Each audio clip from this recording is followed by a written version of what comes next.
ናይ ውድብ ድኽመት እናኣለሸ ናይቶም ኣብ ውድብ ዘለዉ ውልቀ ሰባት ፀገም ብቻ እናልዕለ ብዛዕባኦም ስለ ዘውግዐ ጥራሕ ንዕኦም ስለ ዝወቐሰ ጥራሕ ንዕኦም ስለ ዝነቐፈ ጥራይ ናይ ትግራይ ፀገም ፈትሒዎ ማለት ኣይኮነን ካልኦት ዝሓመሙ ሰባት ኣለዉ እዮም ስለ ዝበልካን ስለቶም ዝሓመሙ ሰባት ስለ ዘውግዕካን ጥራሕ ኣብ ዝተረኸበ መድረኽ ስለ ፀገም ስለ ዝተንተንካ ጥራይ ፀገም ትግራይ ፈቲሕካ ማለት ኣይኮነን ፀገም ትግራይ ዝፍታሕ ፀገም ብምትንታን ጥራሕ ዘይኮነስ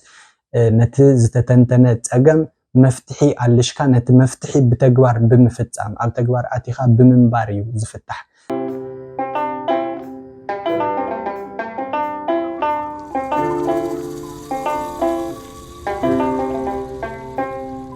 ማሕፈድ ትግራይ ኣሰር ስልጣነ ንኣድማዕነት ሰላማት እዚ ማሕፈድ ትግራይ እዩ ኣነ ኣማኑኤል ይብራ ክቡራት ተመልከቲ ቻነል ማሕፈድ ትግራይ ኣብ ዘለኹምዎ ሰላም ክትህልው ተስፋ ይገብር ሰላም ክበዝሐልኩም ድማ ሰናይ ትምኒተ እዩ ሎማዓንቲ ምሳኹም ምስ ተመልከተይ ኣብ ትግራይ ብዛዕባ ዘሎ ፀገም ኢና ክነውቅዕ ማለት ኩሉ ግዜ ኣብ ማሕፈድ ትግራይ ናይ ትግራይ ክውንነት ኢና ነውቅዕ ኣብ ትግራይ ዘሎ ፀገም ከመይ ክፍታሕ ዝከኣል እንታይ ክግበር ዘለዎ ናይ መን ሓላፍነት እዩ ዝብል ዛዕባ ማሕፈድ ትግራይ እዩ ስለዚ ሎማዓንቲ ከልዕሎ ዝደለኽዎ ዛዕባ እውን ምስዚ ተተሓሒዙ ኣብ ትግራይ ዘሎ ክውንነት ንምዕራይ ምናልባት ናይ መን ፀገም እዩ ብፍሉይ ኣብ ትግራይ ዘሎ ክውንነት ንምዕራይ ተፀጊምና ዘለና ወይ ከቢዱና ዘሎ እቶም ኩሉ ግዜ ኣብ ሚድያ ንገልፆም ፀገማትና ጥራሕ ድዮም ዝኽልክሉና ዝብል ከልዕል ደልየ ሳብስክራይብ እናገበርኩም ክትከታተሉኒ ሼር ላይክ እናገበርኩም ድማ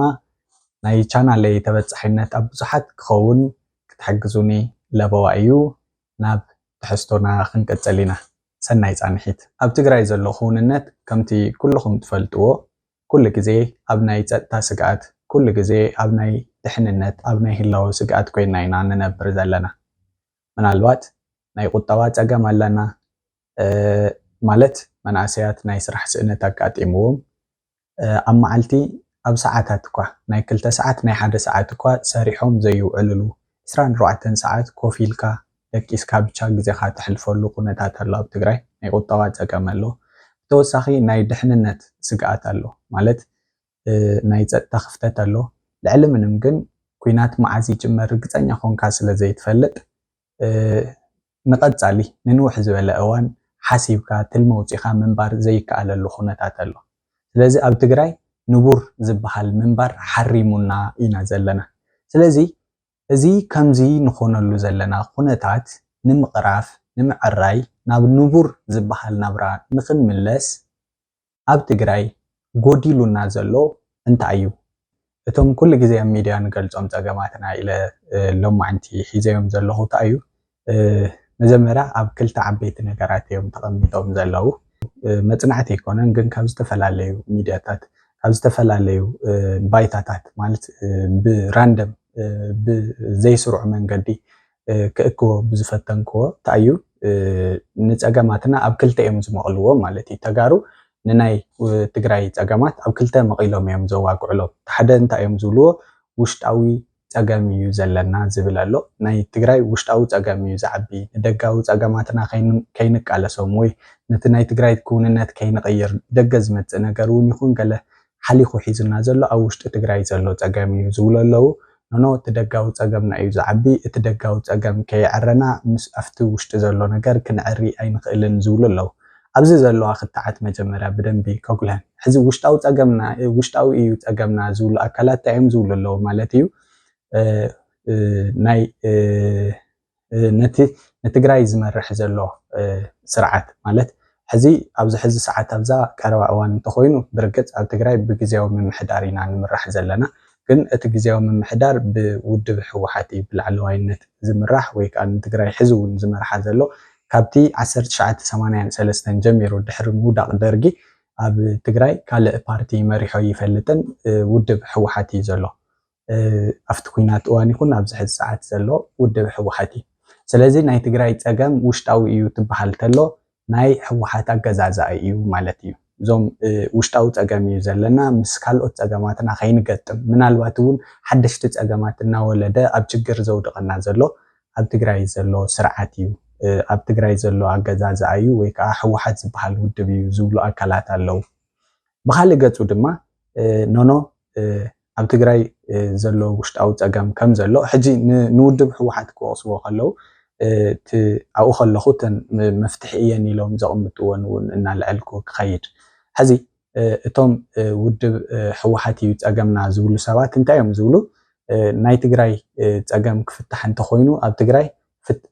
ዴሞክራሲያውያን ትካላት ክህነፃ ምስረታ ፍትሓዊ መንግስቲ ክህሉ ክኽእል ኣለዎ ወይ ከዓ ፍትሓዊ መንግስቲ ክምስረት ኣለዎ እዮም ዝብሉ ፍትሓዊ መንግስቲ ማለት ናይ ቁጠባዊ ፍትሓዊ ክፍፍል ክህሉ ዜጋታት ኣብ ዓዶም ማዕረ ተጠቃምነት ክህልዎም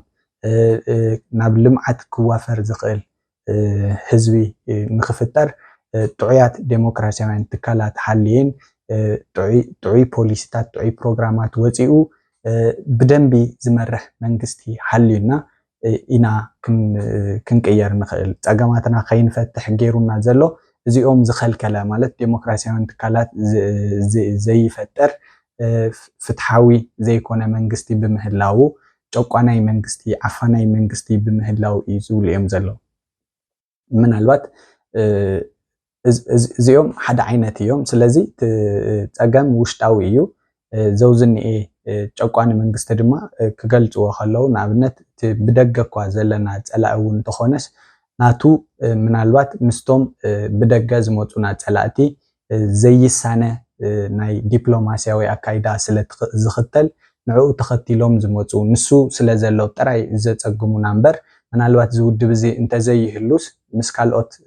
ብቶም ብደገ ፀላእቲ ዝመስሉና ዘለዎ ኣካላት እውን ብሰላም ምንባር ንኽእለሉ ዕድል ክፍጠር ይኽእል ነይሩ ኢሎም ዝካትዑ እዮም ዘለውና ማለት እዩ ብካልእ ሸነኽ ድማ ኖኖ ንሕና ናይ ስትራክቸራል ወይ ከዓ ብስሩ መሰረታዊ ዝኾነ ናይቲ ዘለናሉ ሕዚ ንግዘአሉ ዘለና ቅርፂ ልክዕ ዘይምዃን እዩ ወይ ከዓ ፀገምና ደጋዊ እዩ ኣብ ኢትዮጵያ ምህላውና ባዕሉ ገዚፍ ፀገም እዩ ዝብሉ ድማ ኣለዉ ማለት እዩ ስለዚ እዚኦም ከዓ እንታይ እዮም ዝምግቱ ዴሞክራሲያውያን ትካላት ክንሃንፅ ተኮይና ፍትሒ ክነረጋግፅ ተኮይና ኣብ ውሽጢ ኢትዮጵያ ኮይና ኣይንኽእልን ምክንያቱ ኣብ ኢትዮጵያ ናይ ፍትሓውያን ዴሞክራሲያውያን ትካላት ዘየለዋ ኣብ ትግራይ ክልል ጥራይ ዴሞክራሲያዊ መንግስቲ ብምጥያሽ ኣብ ትግራይ ክልል ጥራይ ፍትሓዊ መንግስቲ ብምጥያሽ ሙሉእ ወይ ከዓ ፍጹም ዝኾነ ነገር ክተሳኺ ኣይትኽእልን እቲ ናይ ምክንያቱ እንታይ እዩ ናይ ክልል ስልጣን ኣብ ትሕቲ ናይ ማእኸላይ መንግስቲ ስለ ዝኾነ ማእኸላይ መንግስቲ እንድሕር ደኣ ክትቅይሮ ተዘይክኢልካ ወይ ከዓ ኣብቲ ማእኸላይ መንግስቲ ዴሞክራሲያዊ ትካላት ተዘይሃልየን ኣብቲ ማእኸላይ መንግስቲ ፍትሓዊ መንግስቲ ተዘይሃልዩ ኣብ ትግራይ መፂኻ ዴሞክራሲያዊ ወይ ፍትሓዊ ትካል ስለ ዝሃነፅካ ጥራይ ትግራይ በይና ፍትሓዊት ዴሞክራሲያዊት ኮይና ክትቅፅል ኣይትኽእልን እዚ ናይ ማእኸላይ መንግስቲ ኢድ ምእታው ክህሉ እዩ እቲ ናይ ማእኸላይ መንግስቲ ኢድ ምእታው ወይ ከዓ ጣልቃ እናኣተወ ናይዚ ንፈጥሮ ዴሞክራሲ ከበላሽወልና እዩ ስለዚ ቅድሚ ናብ ፍትሓውን ዴሞክራሲያውን ነገር ዝብል ምኻድና ሃገረ ትግራይ ምምስራት ወይ ከዓ ናይ ባዕልና ዓዲ ክትህልወና ምግባር እዩ ዝቕድም ስለዚ ንደጋዊ ፀገማትና ገጢምና ኣብ ውሽጣዊ ንደጋዊ ፀገማትና ፈቲሕና ኢና ናብ ውሽጣዊ ፀገማትና ክንሰግር ዘለና ዝብል እውን መካትዒ ኮይኑ ይመፅእ እዩ እዚኦም ክልቲኦም እዮም እቶም ናብ ክትዕ ዝወቕዑ ካብኡ ግን ሕዚ ኣነ ኣብዚ ከልዕሎ ዝደለኹ እቶም ክትዕ እዚኦም ኮይኖም ኣብ ትግራይ ዘሎ ክውንነት ግን ማለት ከምዚ ጌርና እንድሕር ዳ ናይ ሓቂ ነፂሩልና ተኮይኑ ፀገማትና በዚ ደረጃ ተረዲእናዮም ተኮይና ናተይ ሕቶ እየ ከቕርብ ምሳኹም ምስ ተመልከተይ ኮይነ ምናልባት ንስኻትኩም እውን ተመሳሳሊ ሕቶ ተሃሊኩም ወይ ከዓ ነቲ ዘለዓልካዮ ዛዕባ መልሲ ክንህብ ኢና ትብሉ ተኾንኩም ኣብ ርእቶ መውሃቢ ክተቕምጡለይ ትኽእሉ እዩ ሕዚ እንታይ እዩ ብሓዲኡ መንገዲ ወላ ካብ ኢትዮጵያ ንውፃእ ዝብል እውን እንተኾነ ወይ ድማ ነቲ ውድብ ሕወሓት ክቕየር ኣለዎ ዝብል እውን እንተኾነ ናብ ክውንነት ኣብ ምቕያር ወይ ከዓ ጭቡጥ መንገዲ ተኸቲልካ ነቲ ዘሎ ፀገም ኣብ ምፍታሕ ግን ሕዚ እውን ካብቲ ፀገምና ክንወፅእ ዘይኮነስ ናብ ዝገደደ ፀገም ክንጥሕል እዩ ዝረአ ዘሎ ኣብ ትግራይ ዘሎ ክውንነት ክቕየር ኣይከኣለን ማለት እቲ ብደገ ዘሎ ፀገም ከም ዘሎ ኮይኑ መቸም ንናይ ፀላእትና ባህሪ ክንቅይሮ ይንኽእል ግን ድማ ኣብ ትግራይ ከመይ ክንዳሎ ኣለና እንታይ ክንገብር ኣለና ዝብል ግን ክንሓስበሉ ዝግበአና ይመስለኒ ንዕኡ ዝኸውን ግን ክንዳሎ ንኽእል ኢና ንዕኡ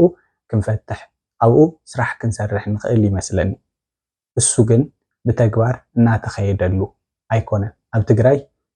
ንትግራይ ከድሕን ዝኽእል ዓቕሚ ወይ ትግራይ ክትሳገረሉ ትኽእል ምናልባት ናይ ሎማዓንቲ ክውንነት ሎማዓንቲ ጥራሕ እዩ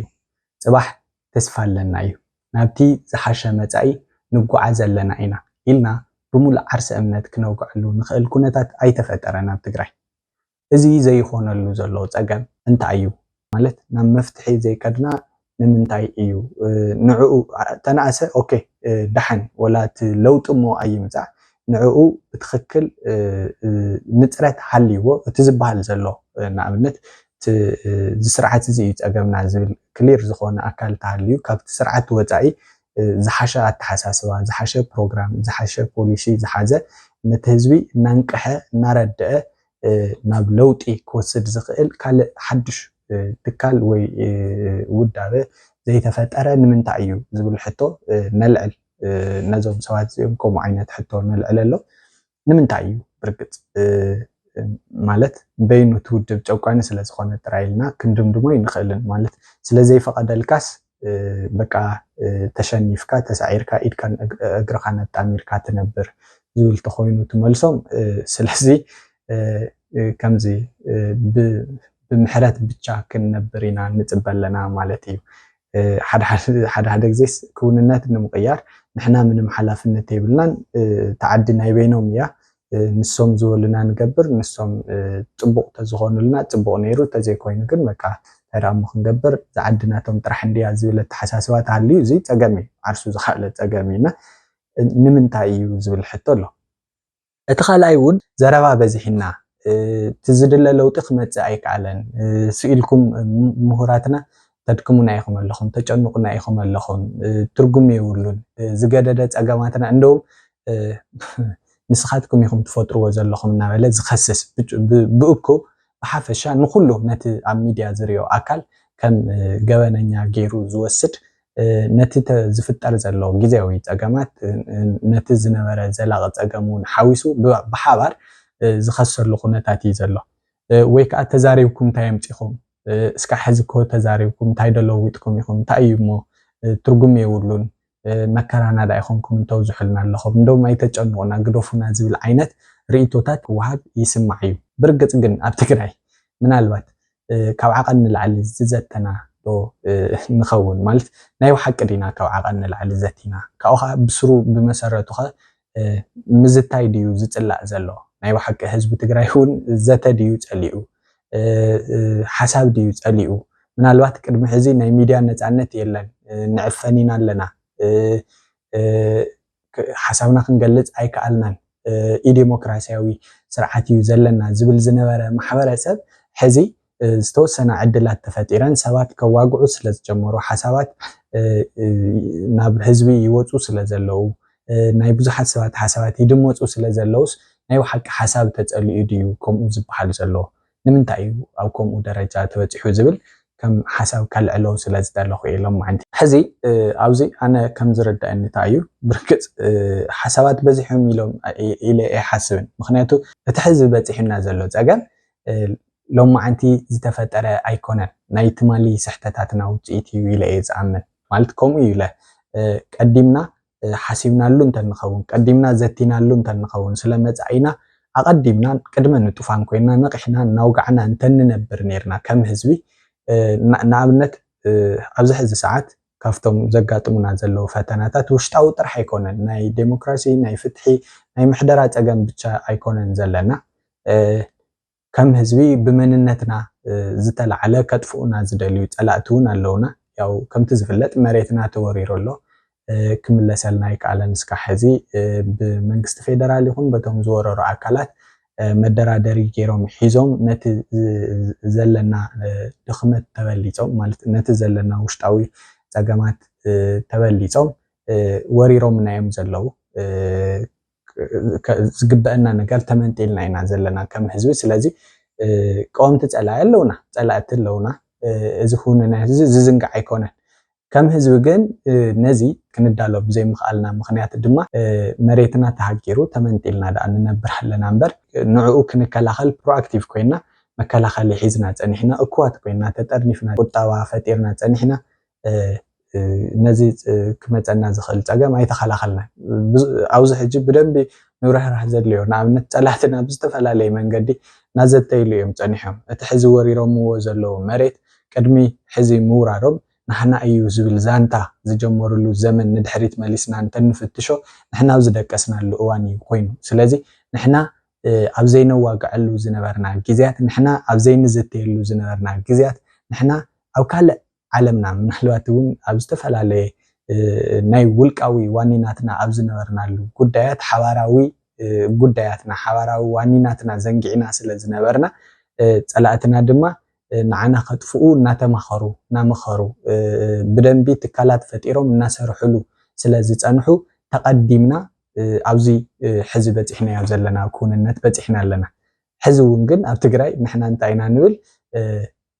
ወግዒ በዚሑና يأخلنا أيو زروا جلز بحال زعباتات يلعل سلزي نيو حق وقع ديو بزيحو ويس كبحال زقبو خاليو حزي نمنت عينا خمس عينات دفون رئيتوتات ناب الدوابين نفنو كم حتو إيه كالعلو دلي ناب تملكات مالت تكخون زقبو زا خمزيات بالزروا تخكل أيقونة النابل كان حد سمنا تزواج عنا تقسكا دوم تخطأ بزحاشة نهاريك غتل تمجوت ناب تعي مدمدمتا خوتح ጸገማትና በአግባቡ ክንፍትሽ ናብ ንጽረት ከወስደና ድዩ ዝግባ ወይስ ከም ተሕዝን ገብሮ ዘለና ሶይሉ ብዱፉኑ በቃ ከለ ዝበሃል ሰብ ክዛረብ ክሪኦ አይደለም እሱ ክዛረብ ከሎ አነ ይናደደለኹ ገለማል ማለት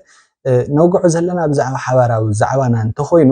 አዳሚጽና ምምላስ ዶ አይቀልልን አዳሚጽና ብዘይ ምምላስና አይኮና እንዲና ኣብዚ በጽሕናዮ ዘለና ደረጃ በጽሕና ዝብል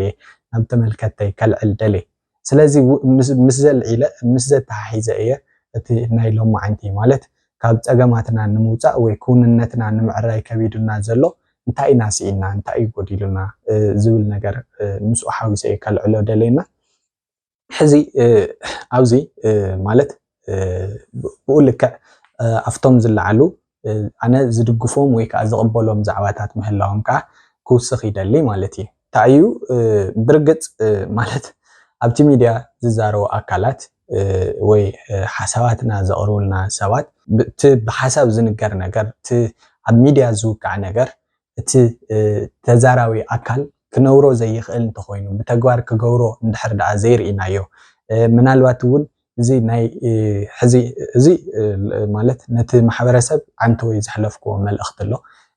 ዘረባ በዚሑ ኣይኮነን እንደውም ካብ ዝንላዕሊ መድረኻት ክዳለው ካብ ዝንላዕሊ ዘተ ክህሉ ግን ኣብ ዘተና ቅንዕና ክህሉ ኣብ ዘተና ማእኸላ ትግራይ ክትከውን ናይ ሓቂ ካብ ቅንዕና ካብ ንትግራይ ካብ ዘለና ሓልዮት ጸገማትና ክንፈትሕ ካብ ዘለና ቁርፀኝነት ዝተለዓለ እንድሕር ደኣ ተኾይና ንዝት ተሃሊና ናይ ሓቂ ካብ ዝንላዕሊ ክንዝቲ ካብ ዝንላዕሊ ሓሳብ ክንለዋወጥ ካብ ዝንላዕሊ መድረኻት ኣዳሊና ነንባዕልና ክንማጎት ከም ዘለና እየ ዝኣምን ስለዚ ካብ ሕሉፍ ዝተሸወድናዮ ወይ ከዓ ብጌጋ ዝተመላእናዮ ፕሮፓጋንዳ ዝተለዓለ ምናልባት እቲ ትማሊ ዝዕፍነና ዝነበረ ኣካል ሎማ ዓንቲ ድማ ምውጋዕ ምስ ጀመርና ምዕፋን ስለ ዘይኽእል ብቴክኖሎጂ ስለ ዝተበለጸ ብተንኮል ዝሰርሐልና ዘሎ ከይኸውን ምስትውዓል ከድልየና እዩ እየ ክብል ዝደሊ ወግዒ በዚሑ ዝብል ዛንታ ወይ ዝንታዊ ተረኽ ካበ እዩ ምንጩ ክንፍትሾ እዩ ዝግበአና ከምኡ ገይሩ ኮነ ተባሂሉ እቶም ክዛረቡ ዝኽእሉ እቶም መፍትሒ ዘለዎም እቶም ናብ መድረኽ ክወፁ ዝግብኦም ኣካላት ከይወፁ ከይድመፁ ሓሳቦም ከይስማዕሞ ናብ መፍትሒ ከይንኸይድ ኮነ ተባሂሉ ንግበር ከይንህሉ ዘውዝኒኤ ነገር ነቶም መፍትሒ ዘለዎም ኣካላት ነቶም ክመርሑና ዝኽእሉ ነቶም ዓቕሚ ዘለዎም ሰባት ይዓግተልና ከይህሉ ይዓጽወልና ከይህሉ መንገዲ ይኽልክለልና ከይህሉ ደጊምና ክንፍትሾ ክንክእል ኣለና ምስ ጸገማትና ክንገጥም ተኾይና መራሕቲ የድልዩና መራሕቲ ክንፈጥር ኣለና መራሕቲ ክንፈጥር ተኾይና ከዓ መራሕትና ንክንመርጽ ክነዳምጾም ኣለና ሓሳባቶም ክንፍትሾም ክንክእል ኣለና መኒኦም እዮም ቶም ንዓና ዝጠቅም ሓሳብ ዝሓዙ ክነዳምጾም ኣለና ክነዳምጾም ተኾይና ንሚድያታት ብደንቢ ጌርና እኹል ትኹረት ክንህበን ሰባት ብሓሳቦም ምምዛን ክንለምድ ክንክእል ኣለና ሓሳባት ክድመጹ ክኽእሉ ኣለዎም ሓሳባት ክወጹ ኣለዎም ክድመጹ ክኽእሉ ኣለዎም ክንማጎት ክንክእል ኣለና ትግራይ ኣብ ትሕዚ ዘሎ ክውንነት ሓሳብ በዚሕኒ ክትብል ዘይኮነ ዘለዋስ ሓሳብ ውሒዱኒ ክትብል እያ ዘለዋ ምክንያቱ ጸላእትና ብዝተፈላለየ መንገዲ ከጥፍኡና ኣብ ዝትልምሉ ሰዓት ንሕና እውን ብዕንቆት ክንዝትብ ብዕንቆት ኣብ ዓለም ሙሉእ ዘለው ልምድታት እናምጻና ክንፍትሾም ንዓና ዝኾነና የናይ መዋጽኦ ምዃኑ ክንርኢ ናይ ዝተፈላለዩ ሰባት ፐርስፔክቲቭ ማለት ናይ ዝተፈላለዩ ተጋሩ ኣረኣያ እዩ ዘድልየና ኩሉ ሰብ ሓሳቡ ክህብ እዩ ዘለዎ ሰፊሕ ክትዕ ሰፊሕ መድረኻት ኢና ክነዳሉ ዘለና ስለዚ እዚ ሓሳብ በዚሕና እዩ እዚ ዘረባ በዚሕና እዩ ምናልባት ፖለቲከኛታትና ዝብል ኣረኣያ ጌጋ ኣረኣያ ናብቲ ዝነበርናሉ ገደ ማለት ናብቲ ዝነበርናሉ መንገዲ ዝድምረና ናብቲ ናብ ገደል ዘጽድፈና ጉዕዞ ንኸደሉ እዩ ክኸውን ናኡ ዝወስድ እዩ ክኸውን ስለዚ ካብቲ ዝነበርናሉ ጸልማት ማለት ክንወጽእ እንተኾይና ሕጂ ዝተፈጠረ ናይ ቴክኖሎጂ ዕድላት ተጠቂምና ሰባት ከዋግዑ ስለዝኽኣሉ ሓሳቦም ክገልጹ ስለዝኽኣሉ ከም ጸጋ ርኢና ነቲ ዝመጽእ ሓሳባት ክንጥቀመሉ እዩ ዝግባእ ካብኡ ናብቲ ዘዳምጽ ወይ ናብቲ መዳመጻይ ኢለ ዝሓስቦ ዘሕለፍክዎ መልእኽቲ እዚ ኮይኑ ግን ድማ ናብ ሕድሕድ መድረኻት ዝወጹ ዘለው ልሂቃናትና ወይ እቶም ናይ ምዝራብ ዕድል ዝረኸቡ እቶም ሓሳቦም ዝገልጹ ዘለው ሰባት ድማ ብኡ ልክዕ በቲ ህዝቢ ዝለዓል ዘሎ ሕቶታት ወይ ድማ እቲ ህዝቢ ዘልዕሎ ዘሎ መረረት ገሊኡ ምክንያታዊ ስለዝኾነ ናብኣቶም እውን ከሕልፎ ዝደልዮ መልእኽቲ ኣለኒ ሎማዓንቲ ንሱ እየ ከልዕል መጽአ ማለት ዘተ በዚሕና ድዩ ዝብልስ ክነውግዐሉ እዩ ዝግበአና ኣብ ትግራይስ ዘተ በዚሑ ድዩ ሓሳብ ምንሽርሻር በዚሑ ድዩ ዝብል ክነውግዐሉ ስለ ዝግበአና የልዒለዮ እና ናብቶም ኣብ መድረኻት ረኺቦም ኣብ ውዳበታት ኮይኖም ድዩ ብውልቀ ኮይኖም ድዩ ሓሳቦም ዝገልጹ ዘለዎ ኣካላት ድማ ክሕልፎ ዝደልዮ መልእኽቲ እዩ ብርግጽ ሓሳባት የድልዩና እዮም ሓሳባት ክድመጹ ክኽእሉ ኣለዎም ሓሳባት ክወጹ ክኽእሉ ኣለዎም ሓሳብኩም ምግላጽ ሓሳብኩም ብቐንዕና ናብ ህዝብና ምብጻሕ ክተቋርጹ የብልኩምን ኢለ ዝኣምን ማንም ሰብ ንትግራይ ካብ ዘለዎ ተሓላቕነት ንትግራይ ካብ ዘለዎ ሰናይ ምንዮት ካብቲ ጸገምና ክንወጽእ ካብ ዘለዎ ሰናይ ባህጊ ዝብገስ ሓሳቡ ክገልጽ እንከሎን መዋጽኦ ይኸውን ናተይ እዚኣ ርድኢት ኣለትኒ እዚኣ ምናልባት ኣብቲ ዘለዎ ኩንነት እዚ ዝበሃል ጸገም በዚ መንገዲ ትጽግን ዶ ትኾን ኢሉ ዝሓስብ ኩሉ ቅኑዕ ሰብ ኣብ ኣደባባይ ወፂኡ ሓሳቡ ክገልጽ ናብ ህዝቢ ኣማራጺ ከቕርብ ህዝብና ኣማራጺ ክሰፍሐሉ ክገብር ብስሩ ክሕተት ዘይኮነ ዘለዎ እሲ ከም ሓላፍነት እውን ክወስዶ ዘለዎ ኢለ ዝኣምን ስለዚ እሱ ከም ሓላፍነት ወሲድኩም ሓሳብኩም ትገልጹ ዘለኹም ቁኑዓት ሰባት ስለ ትግራይ እናተጨነቅኩም ትጽሕፉ ስለ ትግራይ እናተጨነቅኩም ኣብ መድረኻት ወፂኹም ሓሳብኩም ትገልጹ ሰባት በዚ ኣጋጣሚ እዚ ኣነ ከመስግነኩም እየ ዝደሊ ነቲ ተወግሶኹምን ቅንዕናኹምን ነቲ ተቕርብዎ ትህብዎ ሓሳባት ኩሉ የመስግን ብሓፈሻ ግን ኣብዚ ኣብኡ ክእረሙ ኣለዎም ኢለ ዝሓስቦም ነገራት ግን ከልዕል ሓደ እንታይ እዩ ህዝብና ይመሚ እዩ ቀሊል ኣይኮነን ብዙሕ ግዜ ምናልባት ቀልቢ ጌርና ዘይነዳምጾ ክኸውን ይኽእል ምዝራብ በይኑ እኹል ኣይኮነን ህዝብና ዘረባ በዚሑ ዝብል ቃል ዝጥቀም ዘሎ ዘረባ ስለ ዝበዝሐ ብኽውንነት ዘይኮነስ ግን እቲ ዝዛረብ ኣካል እንድሕር ኣብ ተግባር ዘይርከብ ተኾይኑ ምዝራብ እኹል ኣይኮነን ማለቱ ከም ዝኾነ ክንዝንግዕ የብልናን ምዝራብ ብቻ መፍትሒ ኣይኸውንን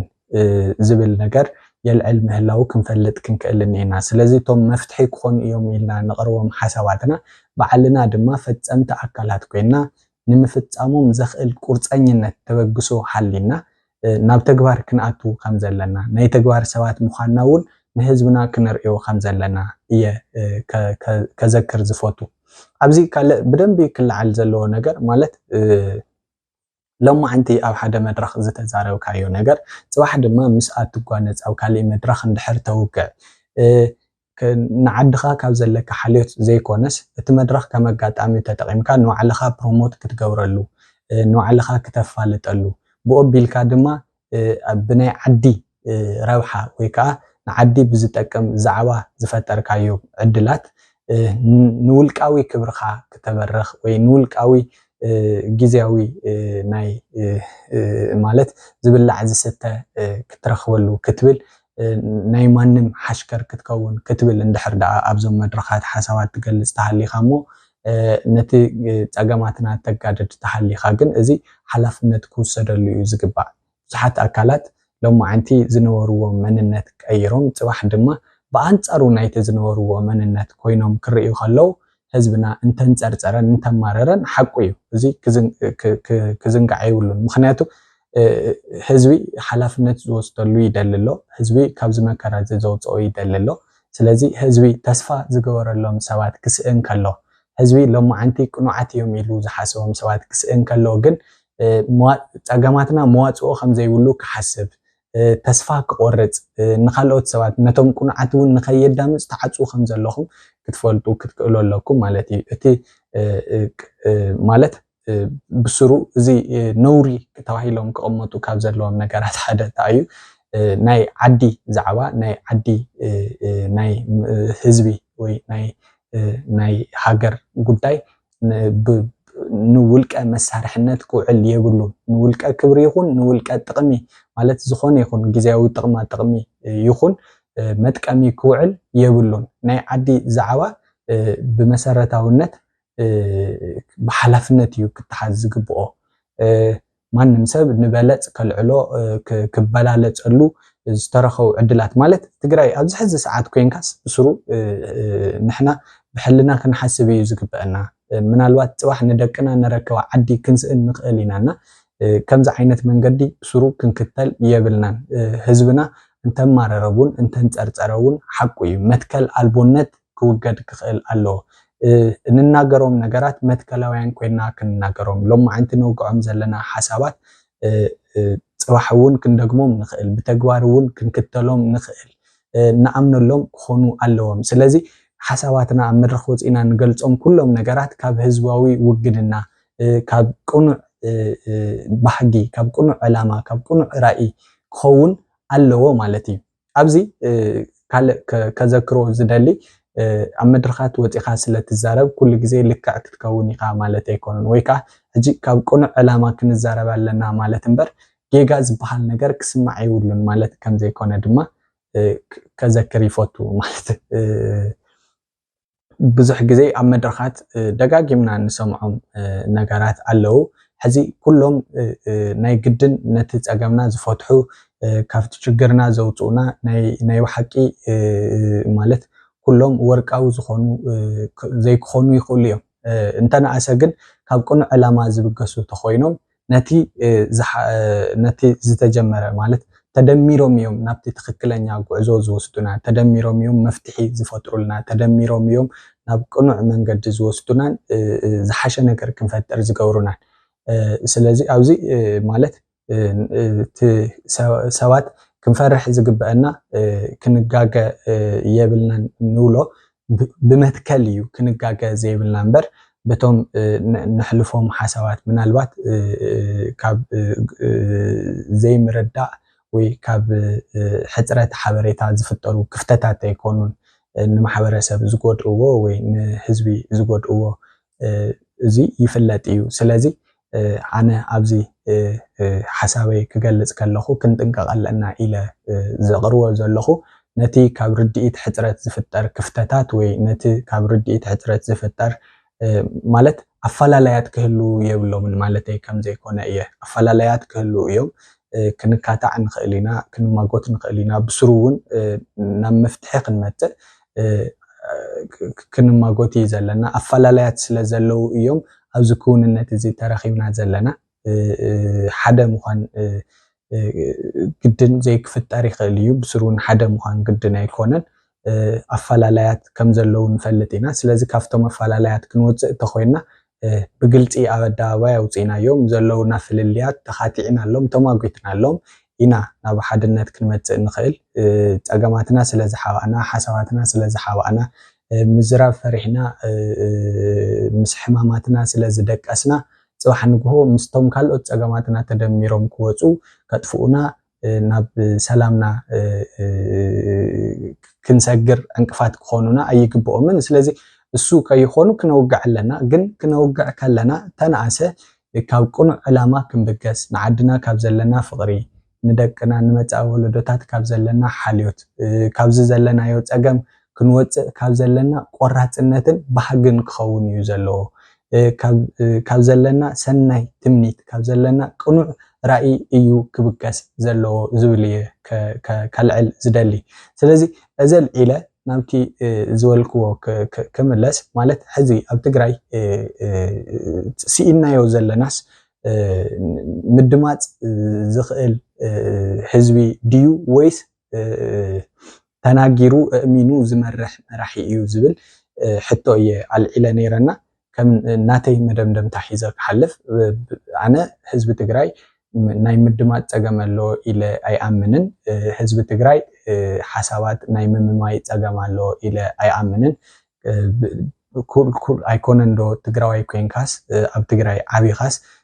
ዓለም ሙሉእ እውን ክምስክረሉ ዝኽኣለ ህዝቢ ትግራይ ብጽንዓቱ እዩ ዝፍለጥ ህዝቢ ትግራይ ብቆራጽነቱ እዩ ዝፍለጥ ያው ንሕና እውን ብንፈልጦ ህዝቢ ትግራይ ኣብ ዘመኑ ብዙሓት ቃልስታት ኣካይዱ እዩ ደቁ እናሃበ ንመስዋዕቲ ድልው ኮይኑ ብፋይናንስ ብሪሶርስ እውን ኩሉ ነገር እናደገፈ እዩ ቃልሲ ዝመርሕ ኩሉ ዓይነት ተሳትፎ ገይሩ እዩ ቃልሲ ዘካይድ ግን ድማ ህዝቢ ትግራይ መራሒ ይደሊ እዩ ህዝቢ ትግራይ ከእምኖ ዝኽእል ከርድኦ ዝኽእል ቁኑዕ ዝኾነ ብተግባር ድማ ሕጂ መራሕቲ ትበሃል ተሎ ብሓሳብ ጥራሕ ምምራሕ ዘይኮነስ ቁኑዕ ሓሳብ ዝሓዙ ዘይኮኑስ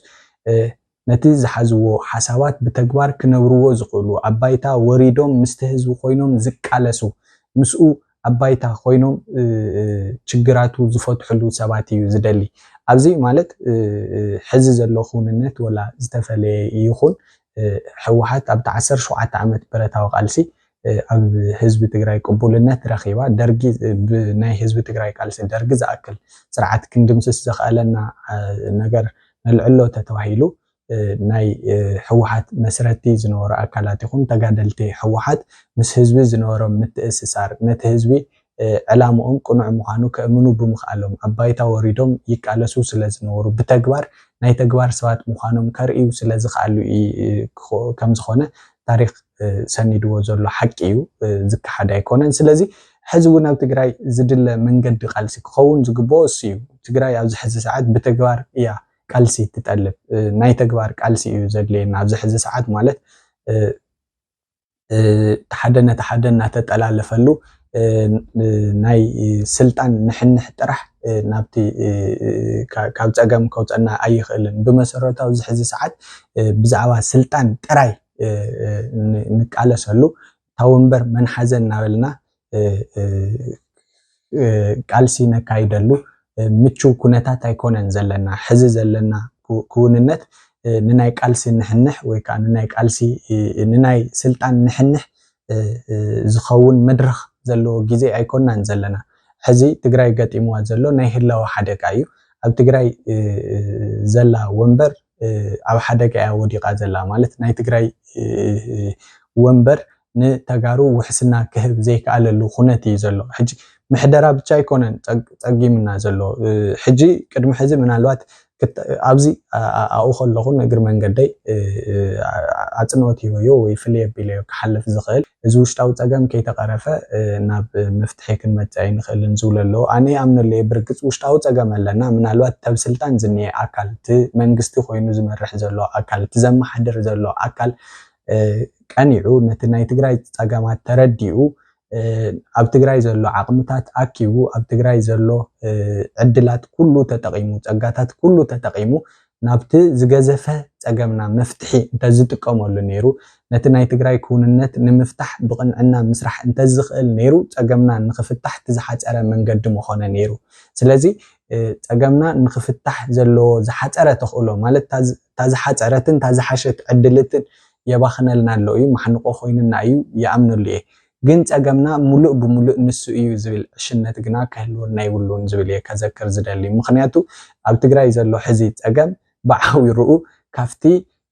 ማለት ናይ ህላወ ፀገም እዩ ገጢምና ዘሎ ናይ ህላወ ፀገም ገጢምና ዘሎ ድማ ኣብዚ ኣብ ትግራይ ዘሎ ኣካል ተናእሰ ከይንከላኸል ዝገብር እምበር ነቲ ፀገም ዝፈጠረ ስለ ዘይኮነ ነቲ ፀገም ዝፈጠረ ኣካል ከይደቀሰ ንዓና ከጥፍእ እናፃዕረ ከም ዘሎ ፈሊጥና ክንጠፍእ ንኽእለሉ ዕድል ከም ዘሎ ተረዲእና ክንዝቲ ፀገምና ክንፈትሕ ብተግባር ዝድለ ቃልሲ ክነካይድ ክንክእል ኣለና ነተ ውሽጡ ዘሎ ፀገም ነተ ውሽጡ ዘሎ ኩንነት እውን ክንቀርፎ ተኮይና እንተስ ናባና ናብ ቁንዓት ክሕወስ እንተስ ህዝቢ ካብ መስመርካ ወፂኻ ኢኻ ስለዚ ብሰንኪ ናትካ ኣመራርሓ ክጠፍእ እየ ስለዚ ክጠፍእ ስለዘይብለይ ክቕኒ ስለ ዝደሊ ድማ ድሕሪ ሕዚ ንስኻ ይተድልየንን ኢሉ ክውስን እቲ ካብቲ ውድብ ወፃኢ ዘሎ ምስቲ ውድብ ምትህልላኽ ኣቋሪፁ ናብ ቅኑዕ ዝኾነ ቃልሲ ክኣቱ ምስ ህዝቡ ተናቢቡ ናይ ተግባር ቃልሲ ከካይድ እዩ ዝግባእ ኣለበለዚያ ግን ናይ ውድብ ድኽመት እናኣለሸ ናይቶም ኣብ ውድብ ዘለዉ ውልቀ ሰባት ፀገም ብቻ እናልዕለ ብዛዕባኦም ስለ ዘውግዐ ጥራሕ ንዕኦም ስለ ዝወቐሰ ጥራሕ ንዕኦም ስለ ዝነቐፈ ጥራይ ናይ ትግራይ ፀገም ፈትሒዎ ማለት ኣይኮነን ካልኦት ዝሓመሙ ሰባት ኣለዉ እዮም ስለ ዝበልካን ስለቶም ዝሓመሙ ሰባት ስለ ዘውግዕኻን ጥራሕ ኣብ ዝተረኸበ መድረኽ ስለ ፀገም ስለ ዝተንተንካ ጥራይ ፀገም ትግራይ ፈቲሕካ ማለት ኣይኮነን ፀገም ትግራይ ዝፍታሕ ፀገም ብምትንታን ጥራሕ ዘይኮነስ ነቲ ዝተተንተነ ፀገም መፍትሒ ኣልሽካ ነቲ መፍትሒ ብተግባር ብምፍፃም ኣብ ተግባር ኣቲኻ ብምንባር እዩ ዝፍታሕ ስለዚ ትግራይና ናይ ተግባር ቃልሲ ትጠልበሉ ኩንነት ስለ ዘለና ሕዚ ዘለና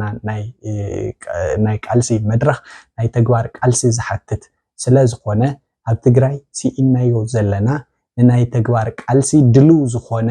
ዲሲፕሊን ዘለዎ ማለት ብስነ ምግባር ዘይሕመ ብፍቅሪ ዓዲ ብሓልዮት ዝንቀሳቐስ ቆራፅ ዝኾነ ንኩሉ ነገር ድልው ዝኾነ ካብ ውልቃዊ ረብሑን ውልቃዊ ክብሩን ንላዕሊ ናይ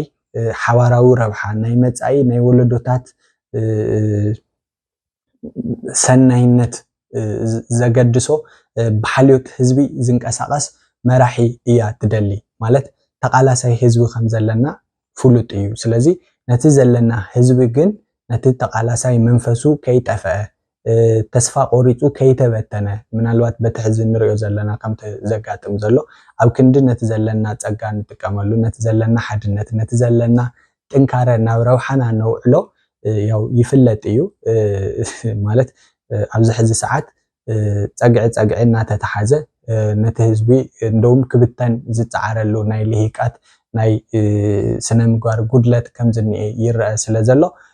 እቲ ዓንተወይ ዘልዕሎ ዝነበርኩ ህዝብና ዘረባ በዚሑ ንስኹም ኢኹም ፀገምና ገለ ዝብል መረረታት ምናልባት ዘይተደመፁ ድምፅታት ከምቲ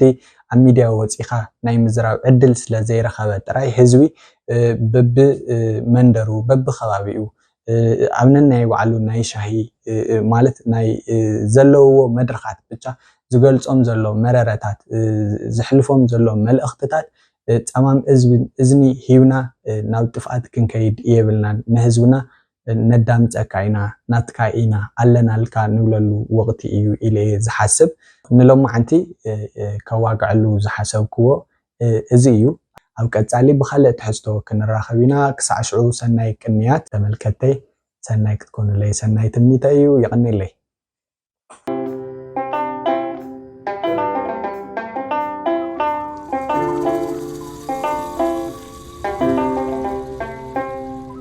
ማሕፈድ ትግራይ ኣሰር ስልጣነ ንኣድማዕነት ማሕፈድ ትግራይ ኣሰር ስልጣነ